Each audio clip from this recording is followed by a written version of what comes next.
Okay, we'll be talking about nodes and clients. My name is Maya Apopola, and you can find my Discord username popsimayorsax.eth. So I'll be running through node clients and Infura as an example. So please, you can do well to drop your questions on the chat box on YouTube, and we'll get back to that. And also, some other resources and materials is going to be dropped in the resource channel at the end of this program and at the end of this meeting. And also the slides we made available. So now let's dive into what are nodes.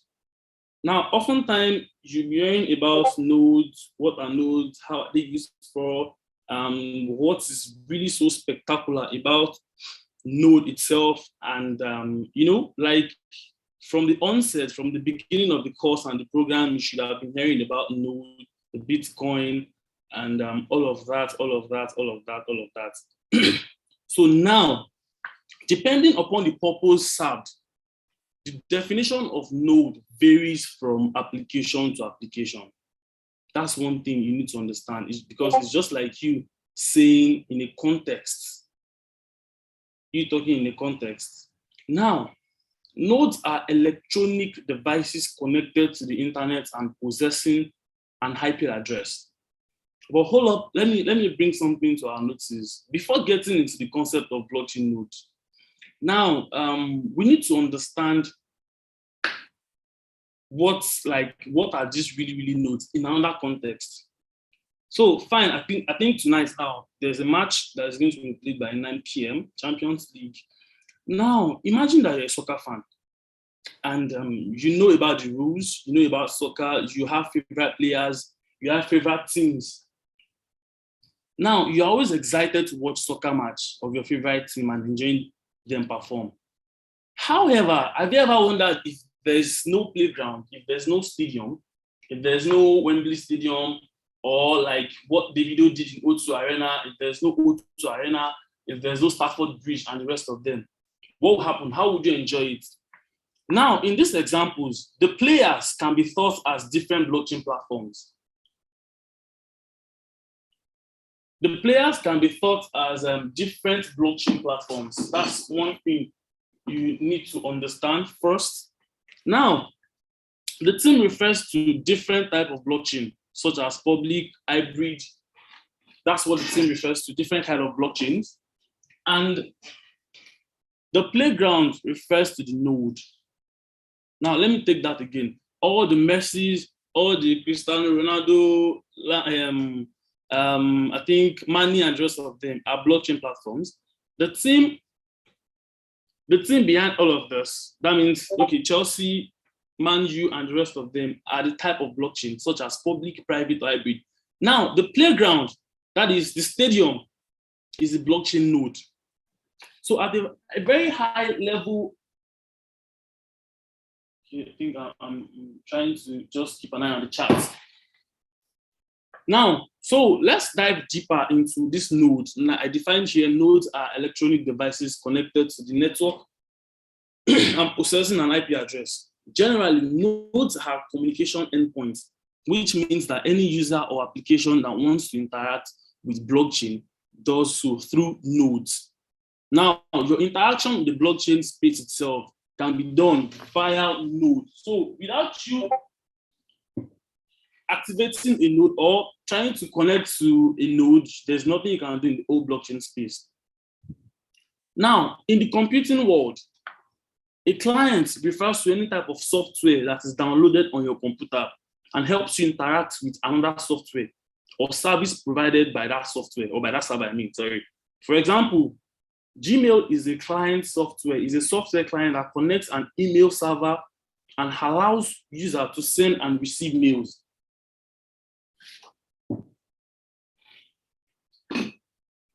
Now, an Ethereum client is the software needed to allow Ethereum node to read blocks on the Ethereum blockchain and Ethereum-based smart contracts. A node is a running piece of client software. So in order for you to run a node, first of all, you have to download an Ethereum client application. So in order for you to have interaction with this node of a thing, you need to have a means, a medium. Because of the whole decentralized world and the whole decentralized space in the whole crypto ecosystem, we've been talking about nodes and nodes and nodes in terms of protection to verify transactions and the rest of them. Now, for you to interact with that node, for you to have a copy of that ledger, it needs to be done through a channel. And that channel is what we can liken into what a client means actually. Now, a node is a computer that performs a certain function on the Ethereum network and runs client software in order to do so, depending on what the specific needs are actually. That's depending on what the specific needs are. Now, this is one thing that you also need to understand. It is a common misconception that all nodes are thought to provide the same functionalities, or even all users interacting with the blockchain are often considered a node. No. Now, there are two things to consider or to be considered here. One, every device connected to the blockchain network is not necessarily a node. Two, every node on the blockchain network does not carry half the same functionalities. So we have different functionalities for different things. Like if you check deeply, there's an Oracle node. So it's just like having a specific task. This is what you do, this is what I do, this is what you do, this is what I do. So we don't end up having issues or end up having compilations and, oh, I don't know what I'm supposed to do at this time. Now, nodes are classified based on distinct roles played inside the blockchain ecosystem. A node is responsible for maintaining the transaction record on the blockchain. There are other nodes that are not required to keep this record. So we have different of them like that. Now, this leads us to types of nodes. Now, what are the types of nodes that we have? Now, when we search for, number one is full node. Full node. Now, when we search for any random thing on Google, the search result comes from the nearest server that maintains all that information. Now, in a similar sense, full node maintains all the transaction record in the blockchain and are considered as a server blockchain. Sorry, as servers of blockchain. Okay, I think I will really have to explain something here. Now, while there can be different governance models, usually a blockchain undergoes any upgrade or improvement only after a majority or full of nodes agree to it. Then, therefore, the full node have the voting power in the blockchain. That's one. I think this has led to what we have to call fork in the space. You know, for example, if you have maybe the voting mechanism for the full node is actually maybe 55 to 45, then they will now be like, okay, let's just upgrade to this and let's just use this to keep the previous one. But I think we are not going to be discussing about the forking aspects today. Now, full nodes are full of data. Full nodes are full of data. They store and can distribute all of the blockchain data from the Ethereum network. That's one thing I really want us to pick in here. They store and can distribute all of blockchain data from the Ethereum network. A full node will additionally participate in a block validation. That is, verify all blocks and state them on the network. Now, an advantage of implementing a full node is that it can directly interact with any smart contract on the public blockchain. Full node can also deploy smart contracts too in the public blockchain, I mean. But there's one thing you really need to understand here. The full use and storage of data as well as direct smart contracts comes at a cost. So full node can actually be taxing on your computer hardware and bandwidth resources. So retrieving full data can actually be time consuming, sometimes taking multiple days to synchronize the data when the node is first deployed.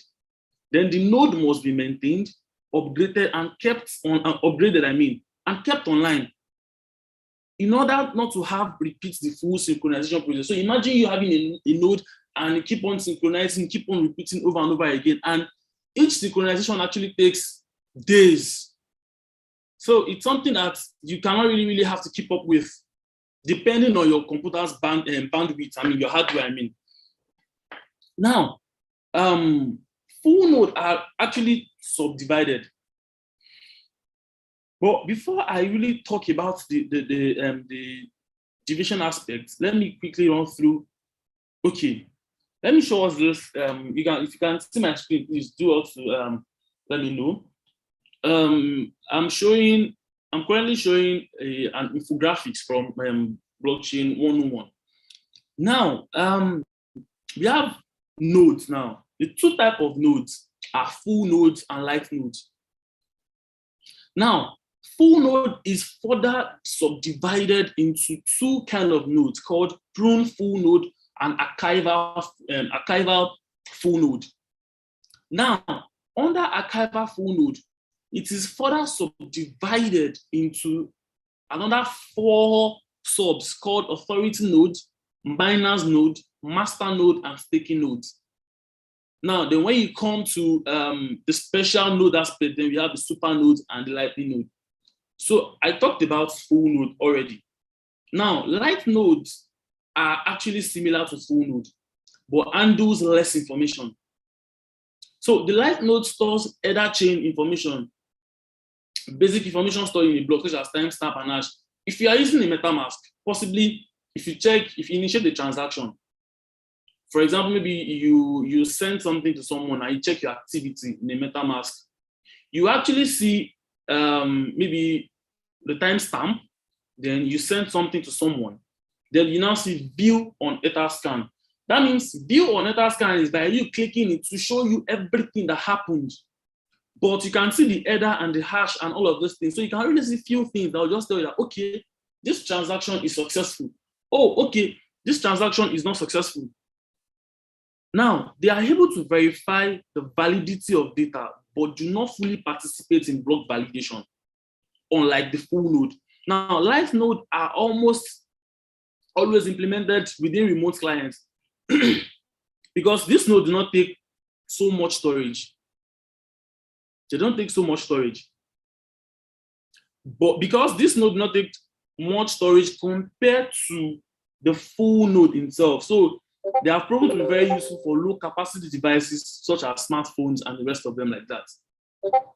Now, let me go back a little bit.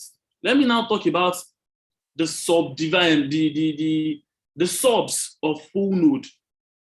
Remember I said something from our infographics here. After the full node, you have the sub.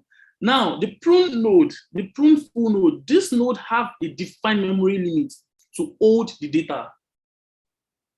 They have a defined memory limit to hold the data. So in essence, there is no limit to know, or there's no limit to how many blocks can be added to the blockchain.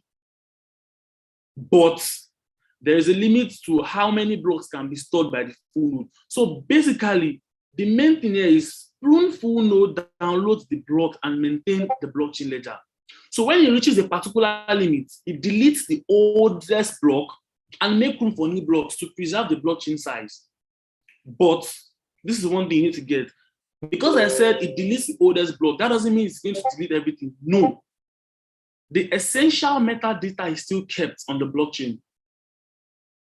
So now, if you talk about the archival nodes are just nodes that, for example, now maybe if you want to recall, sorry, if you want to recall a transaction that actually happened at a particular block or something, they're commonly like found in full nodes depending on how you use them in the blockchain database actually.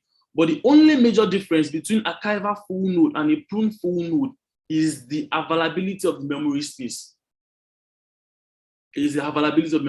Now, archival node is further divided again into authority node, miners node, master node, and staking node. Please don't get confused. The resources will actually be dropped. Now, authority node, in a public blockchain, anyone can join the network and become a node by synchronizing their system with the blockchain data. Yes, anyone can join, depending on if you really want to become, if you want to have your own name. But however, there are many cases where access to data needs to be maintained. So, in this way, a proven authority is really needed. Now, and because it's just like you saying, let me use a scenario as an authority node. For example, maybe there's a known entity. Maybe you want to do a project, and for example, maybe Binance is allowing staking on a particular DEX or something, like a known entity. So you now leveraging on the fact that, okay, I'm under this authority because they are a known entity. I don't want to go through all of this stress and the rest of them. Now we have minus node. Minus node basically, some node actually, just like when you're talking about the consensus algorithm of proof of work, for example, now you know some node actually requires computational power. And this computational power is, it's just like its energy the energy consumption is really is large because of the normal proof of work, and you have to start guessing the previous hash to the next one, like the hash generator, to be making transactions and the rest of them. So this is just basically what we call minus node. And this is very rampant when you're talking about Bitcoin. Now we have master node. Master node are full nodes that do not possess the power to add a new block to the blockchain, but maintain blockchain ledger and validate transaction. So they cannot add a new block. Do you understand? Unlike the full node, they are just maintaining transaction and just giving you the roll-up updates and the rest of them like that per time. They are giving it to you hot. Now, this master node, I think there is a particular protocol like 2 years ago called Midas. Yes, the Midas coin. They activated the burnouts via a master node where you can actually just put in your funds in there and it will just go. Then I think the reward is now linked to APYs just for the communities actually. Now we have the staking node, just like what Miners does actually. This is under proof of stake algorithm. Now this node that requires to stake their money, validate transaction, then gets rewarded for the process. So in staking, the node is selected according to some predefined rules, depending on really what they are trying to do. Now, to some special nodes actually, well, this node can still be classified maybe under light node, but they're actually special node for specific purposes. Now, super node specific to blockchains is used to carry out a special task. Then, like we all know, the blockchain space is highly congested. It's very congested. So congestion in blockchain network is a very common situation, and this has led to delays in transaction. So this actually brought about the lightning nodes. Now, we now need to, I've talked about all of this. Now, we now need to understand something. What does a blockchain node do? Like, what do they really do? So depending upon the blockchain, you have so many rules, so many things this node can actually do. Accepting or rejecting transactions, managing the transactions and their validity, storing the cryptographically linked blocks, acting as a point of communication. Now, let's talk about the processing of transaction or processing a transaction. Any transaction done on the blockchain is sent to nodes of that blockchain network. Now, based on their rules, some nodes take part in consensus algorithm of the network just to validate transaction, and some nodes are just responsible for keeping records. Now, remember I said something, nodes work for specific purposes. So depending on that kind of on that blockchain, some nodes actually their own is just validate transaction. Some nodes their own is just keep records. So know what you do per time. Now, the node receiving a transaction in this scenario, because we're talking about processing a transaction, the node receives the transaction, accept or reject the transaction, then records data and send back data to peers, to like the other node that, okay, this is what happened to the ledger generally. Okay, I've done my own part. Now, accommodating a blockchain, nodes are not really responsible for maintaining the blockchain. They are not only responsible for maintaining the blockchain, but also supports the growth actually. Because every new blocks gets added, it synchronizes hop, and the process of block creation and transaction validation is done through normally consensus algorithm, but to get added upon each other, and this space is actually growing.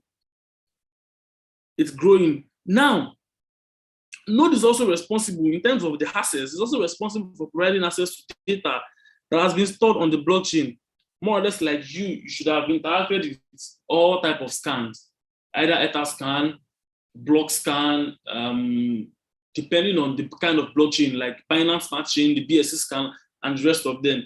So this is actually giving you access to what is happening to the public ledger per time. Please, I hope we are following. Now, let's talk about full node, light nodes, and the rest of them. I think now we talk about clients. So, like I said before, an Ethereum client is a software needed to allow Ethereum nodes to read blocks on the Ethereum blockchain and Ethereum-based smart contracts. Now, we have type of clients. So, for example, now, okay, after having this node, how do I still interact? How do I get this thing? It's just like you having a body and you need a soul in it to interact with the outer world. Now, we have types of Ethereum client actually. We have the full client. Now, the full client stores the entire blockchain, a process that can take part in several days of synchronization, and it requires huge amount of space. It requires huge amount of space. Full clients allow connected node to perform all the tasks on the network, including mining, transaction, block header validation, and running smart contracts. So a full client is just like doing the full job. Now we have light clients. Now Ethereum clients may be implemented in full or part. Well, we've seen the above explanation from the full client actually, but light client offers a subset of the functionalities. Now, understand something, typically when the data storage and speed are at issue, okay, now what led to this light clients? Actually, we're talking about blockchain consensus, blockchain trilemma. Yeah, I think if you join one of our classes, you should have learned about what we talked about blockchain trilemma.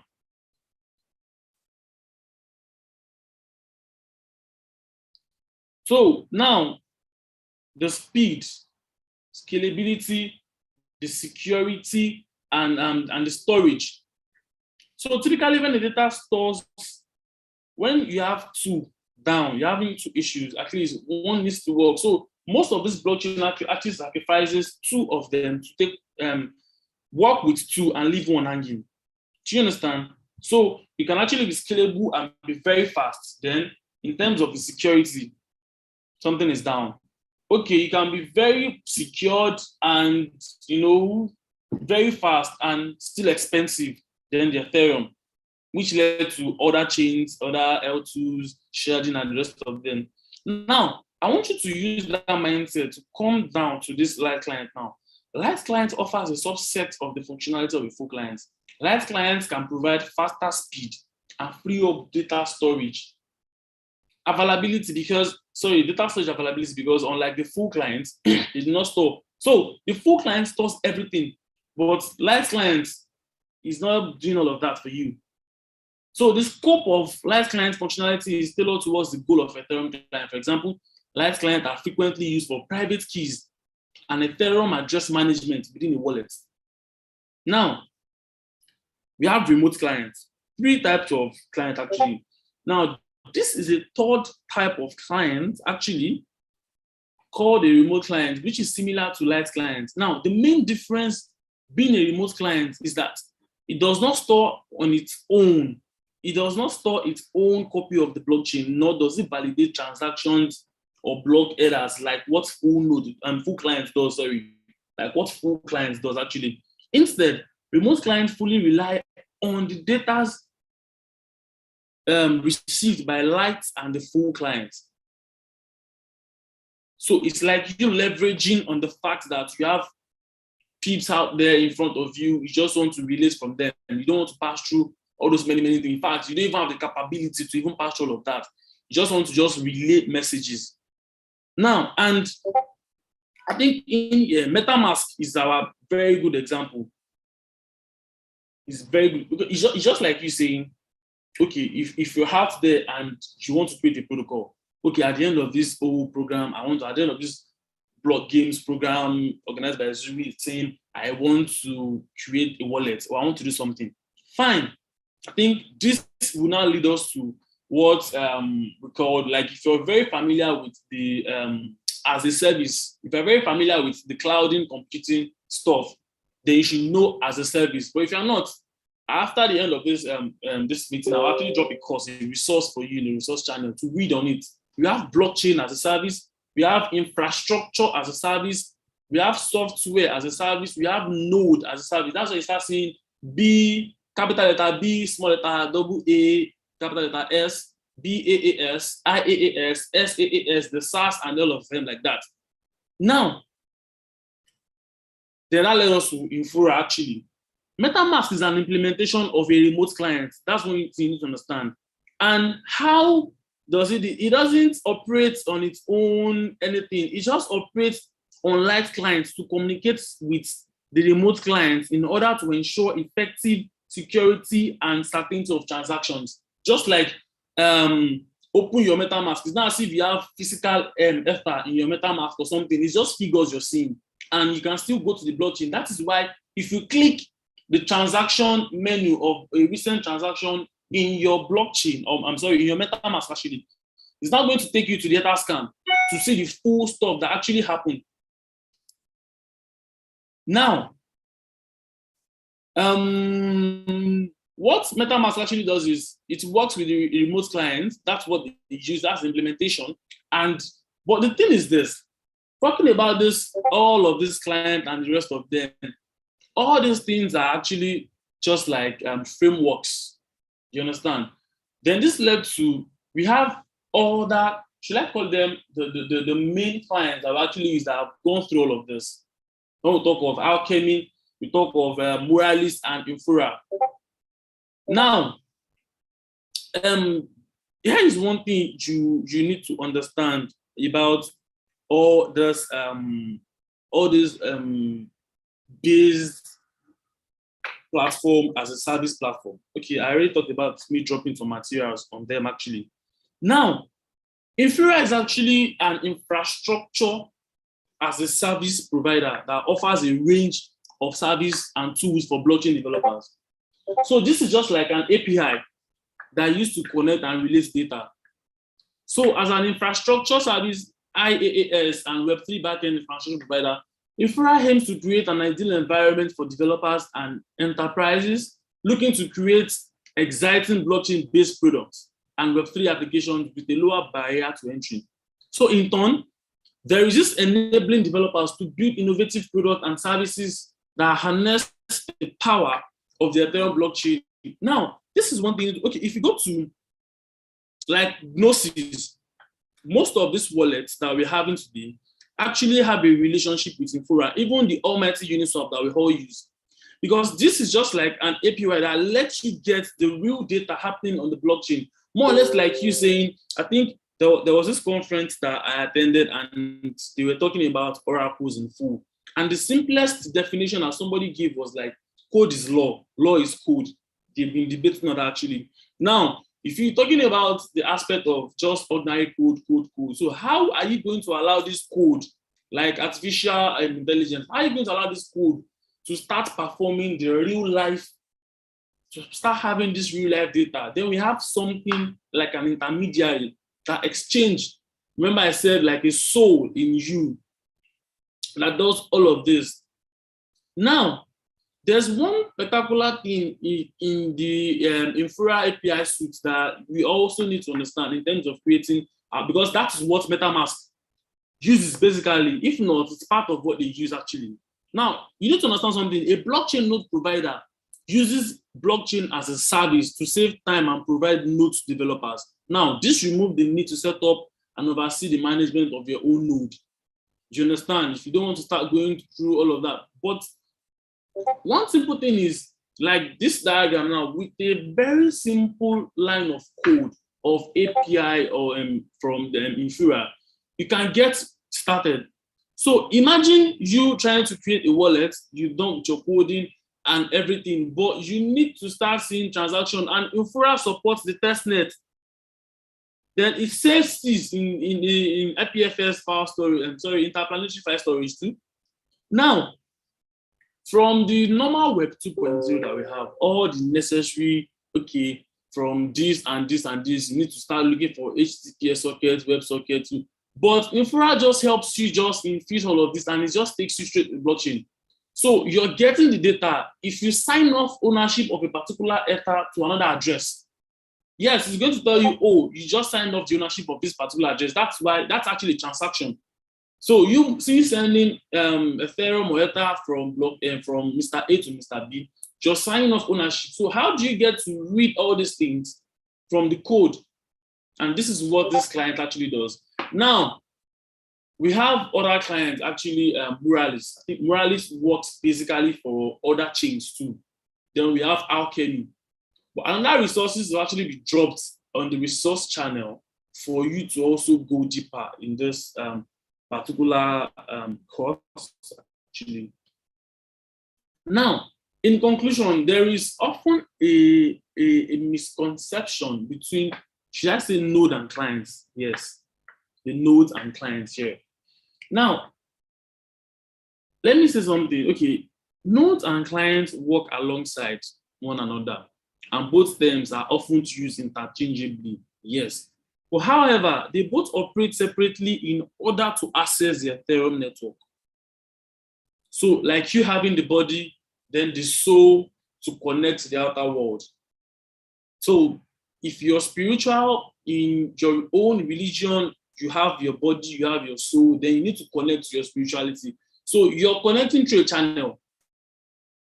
Now, think of a node and clients operating like a computer accessing the internet. So now the node is the OS, the Windows, the Linux, the iOS, and the rest of them. And the client is the computer itself. Now, the client's computer gives you the ability to access the node operating system, which in turn gives you the ability to access the internet. Now, different computers, do not forget, the client is the computer. Now, different computer is going to give you access to the same operating system. So it's going to give you access. So different clients will still give you access to the same nodes. Do you understand? And still, different nodes will still give you access to the same Ethereum blockchain that we're talking about. So irrespective, just like when I was talking about, okay, there is this particular protocol. There's this particular protocol that actually talks on, I think the name of the token is Strong. Yes, that's Strong, yes. Now, what they do is node as a service. They try to decentralize this whole thing. So instead of them trying to do the hosting, trying to do the noding of the thing, actually, I think they burnt about 95% of the total supply. You can check that out in CoinMarketCap. And you're required to activate a node. So if you want to activate a node, you need 10 of that particular token. And thank God, well, it's actually dipped. The 10 can cost you for like $2,000 now, presently. And I think you'll be earning about 0.1, I think 0.1 per month or per week. It's very profitable. I think in 90 days to 115 days, you will get your capital back. Now, the way your node, once you create the node, it's like a passive income actually. Now, the way it's being distributed, you actually see it. Now, that is an aspect of a node as a service. So they will tell you 10% is for this, 10% is for this, just like a decentralized space, actually. So now, depending on the kind of, that is a node as a service. Now, the cloud computing aspect, I actually drop, I'm not going to talk about all of that here. There's a material I'll drop for that. I'll actually make you understand when we're talking about the infrastructure as a service for the framework that Infura has been doing, and Muralis and Alchemy and the rest of them like that. So please do well to use the chat box to let me know about your questions. Actually, let me know about your questions. Let's let them keep them coming. Now, like I said, the body, the soul, and the spirit world. So your connection like an interaction that you need to be interacting with all these clients. So all these clients have already inbuilt frameworks to make all of this work. So it's like you running a certified blockchain enterprise course, actually. So all of these are really embedded in terms of talking about blockchain as a service. So I really don't want to get so deeply into the computing aspect. Now, thank you very much. Please do well to keep your questions coming. Prometheus, are you there? Yes. Yeah, no questions. Really, yes. Somebody's talking about physical clients. Oh, I'm not understanding. Physical clients, like I'm a node, come and use my node or something. Or have an open node that people should come and write on with me. Or are you talking about, sorry, Mohammed, are you talking about other protocols that have to do with you staking with a particular node? I don't get. I think you need to clarify that question. Or the physical client to mean is that, is there like a known entity that you go and meet and you tell them that I want to have a node with you? Or can you just elaborate more on your question?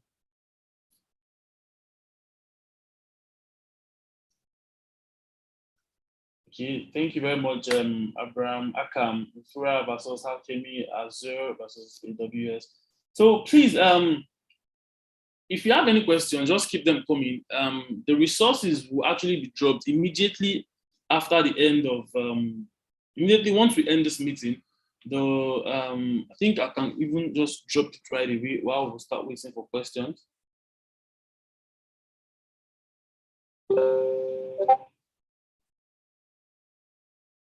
So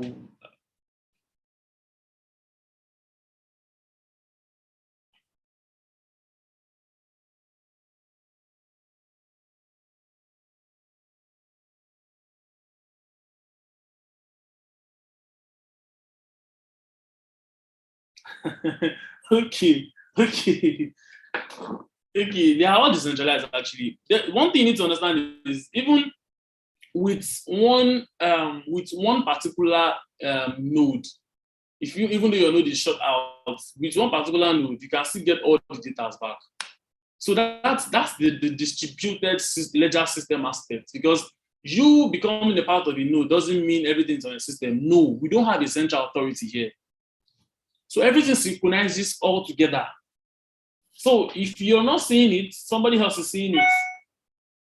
Everything actually synchronizes all together. So it's not like it's just one person based and it's like a central authority. If you're there, anything inside shut down. But to some protocols, actually, I think if you're talking of Terra ecosystem now, doing a staking mechanism with them, they gave their rules. Normally, they've done their KYCs. You know, if you're talking of all this decentralization, yes, it's decentralized. But at some point in time, for something to be decentralized, I'm not talking about the full decentralization now. Please don't get me wrong. I'm talking of particular staking mechanism that has to do with nodes.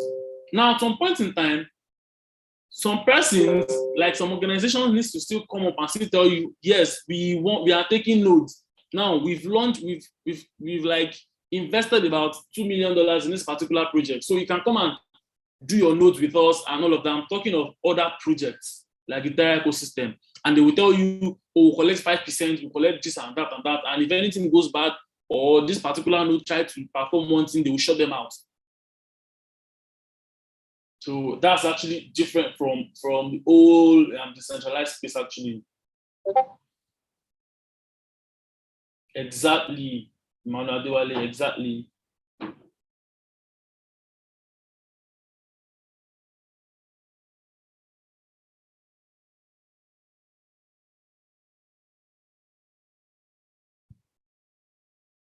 Okay, I'm trying to get the resources for the web service, talking of blockchain. Please, can we keep the questions coming, please?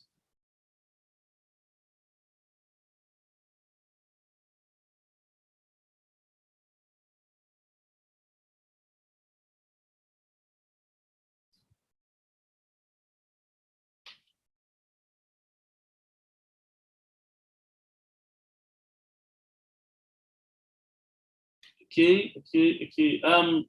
Prometheus, do we still have any question, or is there anything you want to add?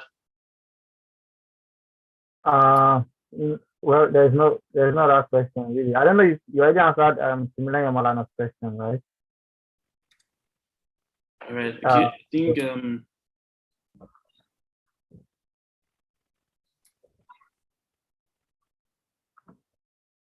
I don't think there's another question again. Similarly, your question is already answered. All right.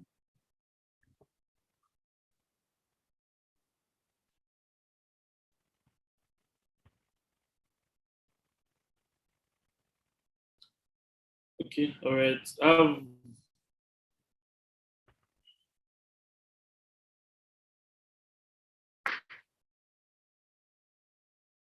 All right. Okay. In the absence of none, please can you hear me? Prometheus, are you there? Yes.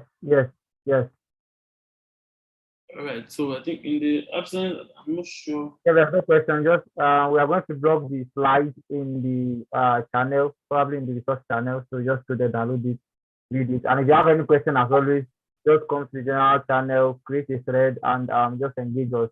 Like you can tag him on Discord and put him in your task.eth. And you can also tag Victoria. I am Victoria. You can also tag me, Prometheus, and let's have a discussion about nodes and clients. Thank you, everyone. Yeah, thank you very much, and have a wonderful night. You can check for the cloud computing material and the resource channel.